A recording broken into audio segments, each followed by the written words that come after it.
سلام، وقتتون بخیر باشه. رنا نیکویی هستم، مدرس چرمدوزی. امروز در خدمتتون هستیم با یک آموزش 0 تا 100 این جاقلمی جذاب که میتونید با آموزش قبلی که استند لوازم و استند رومیزی بود ست کنید و یک ست اداری خیلی جذاب و کاربردی رو برای خودتون تولید کنید. خب برای این جلسه مواد و متریالی که ما نیاز داریم و ابزارالاتی که ما نیاز داریم به این شکل هستش. اول من متریال رو به شما میگم. متریالی که ما برای این جلسه نیاز داریم به 1 فوت چرم، ترجیحاً گاوی یا شتری باشه، به خاطر اون محکم بودن و خشک بودنی که بهتون گفتم برای استندش هم به همین شکل. و نیاز داریم به چسب آهن، حالا تیوپی داشته باشید یا قوطی داشته باشید فرقی نداره. 2 جفت پرچ متوسط. پرچ چیه بچه ها؟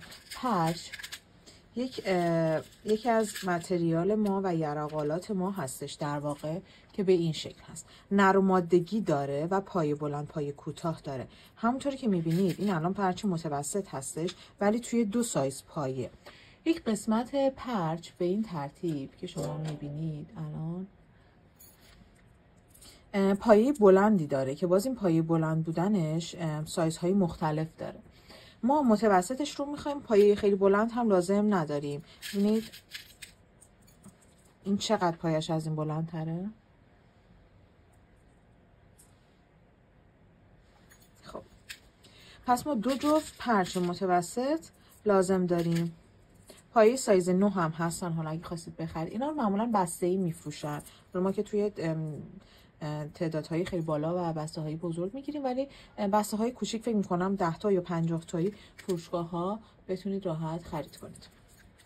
پس 2 جفت پرچ متوسط ما لازم داریم و متریالی که برای این کار میخوایم فقط همین هستش. حالا میریم برای ابزار. چه ابزاری ما برای اینکه بتونیم حالا این جا قلمیمون رو تولید کنیم نیاز داریم؟ به کاتر و خطکش، خودکار عادی که همین خودکار خودمون هست که تو دستمه و خودکار ژله‌ای حرارتی برای چرممون. نیاز داریم به چکش تفلونمون یا مشته، تخته کار تفلون که اگه کار کرده باشید و ویدئوی ابزارالات رو دیده باشید همه اینها رو باید داشته باشه و در دسترستون باشه. نیاز به دستگاه پرس، خب که به این شکل هست، من قبلا هم برای شما توضیح دادم. نیاز به دستگاه پرس با یه قالب همه کاره داریم که به این شکل روی اون نصب میشه، یا سنبه پرچ هم توی ابزار یرق فروشی ها هست، فقط برای اینکه بخوایم پرچ های 2 طرف رو ما پرس کنیم.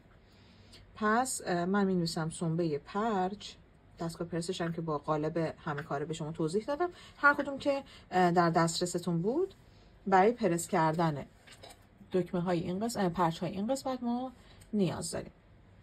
نیاز به خطکش داریم برای اینکه هلال ها رو در بیاریم و 2 تا پنس میخوایم که اینو اگه نداشتید هم مشکل نیست. اینا پنس های کاغذی هستن، گیره کاغذ بهشون میگن، نوشت افزاری معمولا دارن. 2 تا پنس کوچیک میخوایم که این قسمت ها رو حالا ما نگه داریم. اگه نداشتید هم مشکل نیست، بهتون میگم چیکار کنید. خب اینها وسایلی بودن که ما نیاز داشتیم. حالا میریم که کار رو شروع کنیم. خب میریم برای توضیحات الگو. ابتدا من برای شما الگو رو طراحی کردم، ولی برای اینکه راحت باشید و دسترسیتون راحت باشه، انحناها رو خیلی خوب در بیارید دقیقا مطابق همین کاری که ما انجام دادیم، فایل PDF این کار رو، الگوش رو براتون لینکش رو گذاشتم توی دیسکریپشن، روش کلیک کنید و دانلود کنید به همین راحتی. وقتی PDFش رو دانلود کردید روی برگه A3 حتما شما پرینت بگیرید، به این ترتیب یک خروجی به شما میده. شمایل کلی کار 2 قطعه هستش دیگه. یکی که بدنه اصلی، یکی هم یک مربع هست برای کفیه کار که ما استفاده میکنیم. و اینکه این جای سوراخ ها خیلی مهم هستن. دقیقا این جای سوراخ ها رو با سنبه شماره 3 روی الگوی خودتون سوراخ کنید، چون قراره قسمت پرت شدن و اتصال کار ما باشه که شکل بگیره. خب این الگو رو که شما پرینت کردید با خطکش و قیچی تمام کادر رو دورش رو خالی میکنید. حالا اگه بخواید از خود برگه استفاده میکنید، اگه حالا براتون یه مقدار شل و ضعیف هستش میتونید بذارید روی مقوا و روی مقوا انتقالش بدید که خروجی نهایی رو مثل من روی مقوا داشته باشید که یک مقدار محکمتر هستش.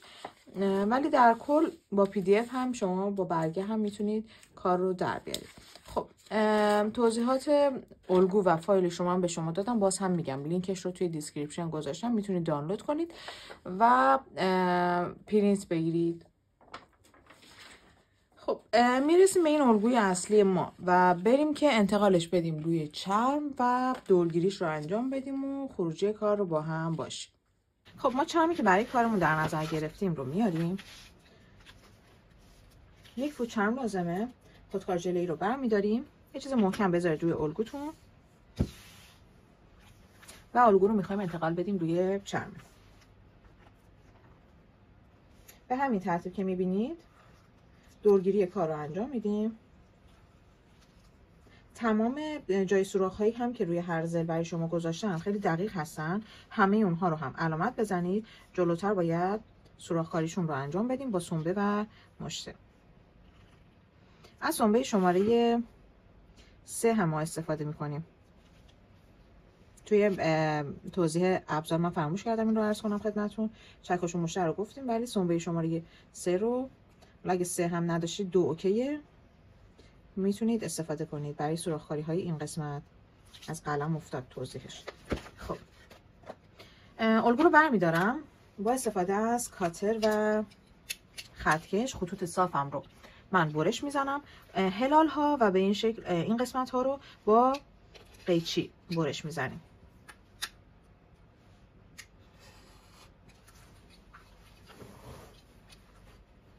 تمام خطوط صاف رو شما با استفاده از کاتر و خطکش محکم خطکش رو نگه دارید، از زیر دستتون در نره. برش صافی رو بزنید.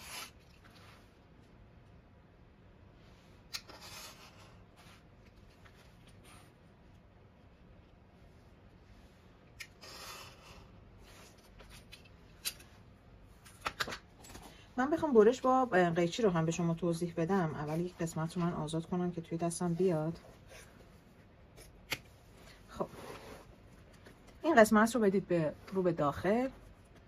انتهای قیچی رو بذارید این قسمت و شروع کنید آروم آروم برش زدن. سعی کنید از نوک قیچی این قسمت نوک قیچی استفاده نکنید، همیشه از انتهای قیچی استفاده کنید. اینها اصول های برش هستن که برای تمیزی برش شما قطعا تاثیر خواهد داشت. به این شکل هلال ها رو در بیارید. حالا من یک ذره برای شما در بردم، مابقی اضلاع رو به همین ترتیب شما برش بزنید. بعد از اینکه این قسمت رو برش زدید، یک قسمت مربعی شکل هم که توی الگوتون هست باز از چرم برش بزنید که این 4 ضلعش رو با خطکش و کاتر میتونید خیلی راحت برش بزنید.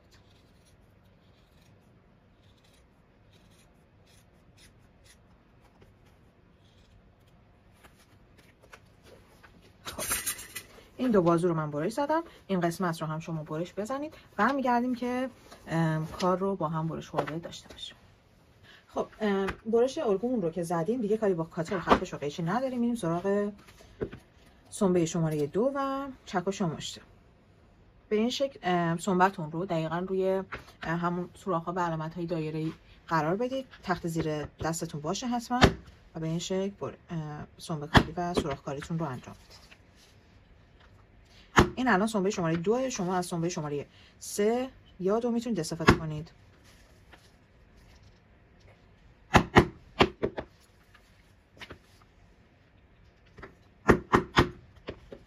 خب حالا که رسیدیم به این مرحله ما باید چسب کاری کنیم.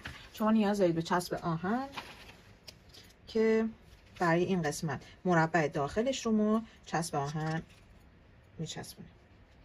چسبکاری این مربع داخل رو انجام میدیم، پشت این قطعه رو هم کامل چسب میزنیم، میذاریم هوا بخوره و این دوتا رو روی هم میچسبونیم.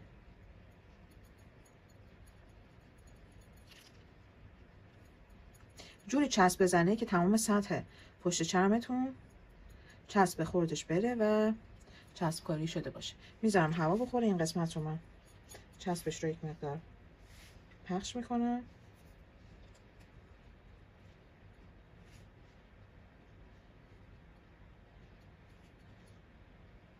و دیگه اجازه میدم هوا بخوره. وقتی هوا خورد این درست رو روی هم میچسبونم. خب دقیقاً این مربع رو روی وسط الگومون باید بچسبونیم. دقیقاً این مربع کف جا قلمیمون ببینید به این شکل که باعث استحکام و ایستایی کف بشه، یه سنگینی به کف جا قلمی ما بده که کارمون شکل‌تر باشه و از بالا هم که نگاه میکنیم نمای یک دستی رو از اون ببینیم. ببینید دقیقاً یک مقدار این قسمتش هنوز خیسه. وقتی هوا خورد و آماده است که به این شکل حالت چسبناکی بده به دستتون و دستتون رو ولی در این حال خیس نکن. از این گوشه ها کامل ببینید، از این گوشه ها باید گوشه های مربع رو قرار بدید و بچسبونید. حالا برای من یه مقدار چسبش اومده بیرون، ترجیحاً به این شکل نباید باشه. با مشت یا چکش بکوبید و به این شکل کار آماده هستش. حالا پرچ هایی که به شما توضیح دادم رو، قسمت پایه بلندترش رو باید از این قسمت از پشت چرم یعنی قرار بدید داخل سوراخ به این ترتیب. یک بازو رو روی اون قرار میدید. باز منطبقش سوراخ ها همه روی هم منطبقه هم، فقط چون من با سنبه شماره 2 سوراخ کردم یک مقدار سوراخش ریزتر هست نسبت به پایه پرچم. با سنبه شماره 3 سوراخ کنید راحت تر رد میشه. من می‌خواستم فیکس باشه.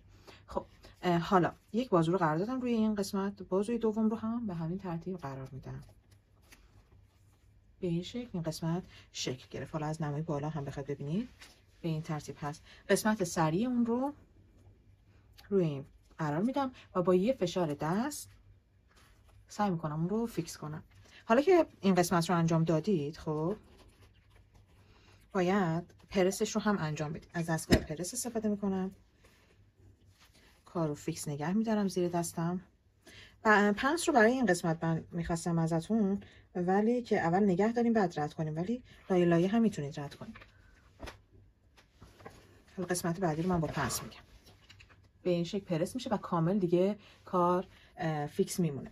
خب کاربرد پنس این قسمت برای چی هستش؟ ببینید این لایه رو من اول صاف میکنم به این شکل، میخوابونم روی این سطح و بعد یک لایه یکی از بازوها رو خم میکنم و بعد بازوی دوم رو خم میکنم روی اون. ببینید. خب حالا من اینا رو که فیکس رو هم قرار دادم از پنس استفاده میکنم. این قسمت گیر میمونه تا من بتونم پرچم رو رد کنم. قسمت پای بلندترش رو از پشت رد میکنم و سوراخ به سوراخ چک میکنم که رد بشه.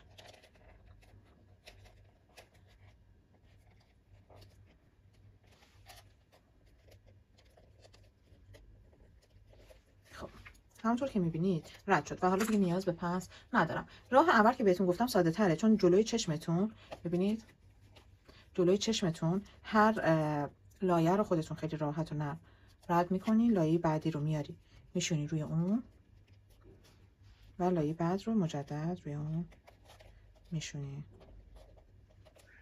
به این ترتیب. یک مقدار وقتی فیکس کردید این ضلع مستطیلی یعنی این بازوی الگو رو در واقع از پشت بکشید که این قسمت پایه صاف بیسته به این ترتیب.